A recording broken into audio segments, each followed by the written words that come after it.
مشقی سوالات نظم نمبر 6 پیام لطیف درجہ ذیل دی گئی انگریزی عبارت کا اردو ترجمہ کرنا ہے۔ یہ پیراگراف انگلش کا دیا ہے، ریڈنگ کر لیں، اس کا ترجمہ کرتے ہیں۔ کتابوں کا مطالعہ خوشی کا ایک بڑا ذریعہ ہے۔ کتابیں پڑھنے سے ذہنی سکون اور اطمینان اور تفریح کا ذریعہ بھی ملتا ہے۔ پڑھنے سے ہم لوگوں، مقام، تاریخ، ثقافت اور عظیم فضائل کے بارے میں علم اور حکمت حاصل کرتے ہیں۔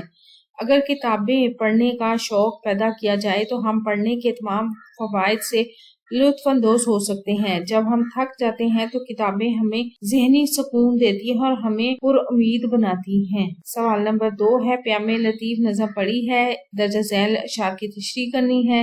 اس کے لیے آپ تشریح دیکھ سکتے ہیں۔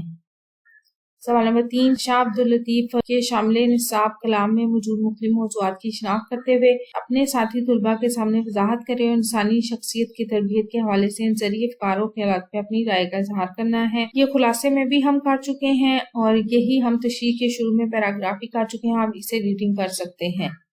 ویڈیو کیسی لگی چینل ضرور سبسکرائب کریں، ویڈیوز کو لائک اور شیئر کیجیے، کمنٹ کر کے بتائیں مزید کون سی ویڈیوز دیکھنا چاہتے ہیں۔ اپنا اور اپنے پیروں پر رکھیں ڈھیر سارا خیال۔ اللہ حافظ۔